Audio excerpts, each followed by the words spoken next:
Est-ce que tu veux des enfants? C'est une question qu'on m'a posée des dizaines de fois. Parfois je dis oui, peut-être un jour. Parfois je dis non, pas du tout. Et parfois je ne sais pas. Et c'est encore plus mal vu que de dire non. Ce que j'ai compris, c'est qu'on attend souvent des femmes une réponse claire. Un truc net, précis, rangé.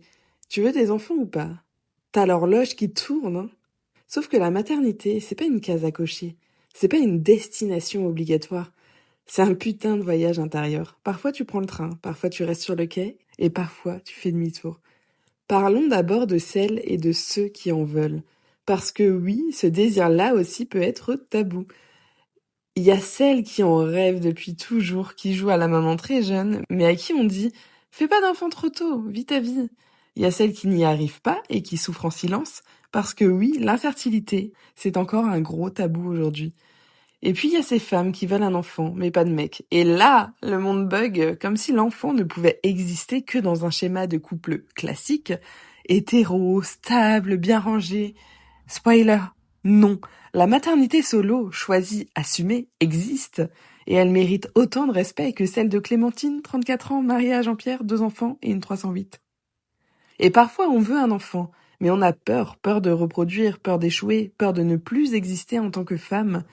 Et tout ça, on le dit pas, parce que quand on dit « je veux un enfant », on attend qu'on soit sûre, pleine d'amour et de sens. Mais la vérité, c'est que le désir d'enfant est parfois aussi chargé de doutes, de blessures, de vides à combler, et c'est humain. Et puis, il y a celles et ceux qui disent « je ne veux pas d'enfant ». Et là, boum, tu vas changer d'avis. Tu dis ça parce que t'en as pas encore. C'est égoïste, tu vas le regretter. T'as un problème avec l'engagement. T'as été traumatisé, non? Comme si dire non, c'était forcément j'ai été abîmée. Mais non, parfois le non est juste un non. Et il est sain et libre. Parfois t'as juste pas envie de sacrifier ton corps, ton temps, ta paix mentale. Parfois t'as peur de mettre un enfant dans ce monde aussi. Parfois t'as d'autres projets, d'autres priorités. Et parfois t'aimes pas les enfants, tout court. Et t'as le droit, c'est ok. Et puis il y a ce tabou encore plus grand. Ceux qui disent j'ai un enfant, mais je regrette. Et oui, ça existe. Et ces femmes sont jugées en tant que monstres. Je dis femmes parce que je trouve qu'on a énormément de pression en tant que femme, mais bien sûr que certains hommes aussi ont cette pression. Alors qu'en vrai, on est juste humain, fatigué, étouffé, débordé. Et j'ai longtemps cru qu'il fallait avoir une réponse définitive à cette question. Tu veux des enfants? Mais en fait, pourquoi? Pourquoi ce besoin de fixer sa position à vie? Je sais pas moi, on évolue, on tombe amoureux, amoureuse, on vit un deuil, on lit un livre, on a un déclic. Bref, parfois ça change tout. Tu peux ne pas vouloir d'enfant à 25 ans et en rêver à 40. Tu peux en vouloir et à 35 ans te dire c'est plus pour moi. Tu peux en avoir eu un et ne plus jamais vouloir recommencer. Tu peux avorter à 20 ans et pleurer d'amour à 35 en tenant un bébé. Bref, tout est valable.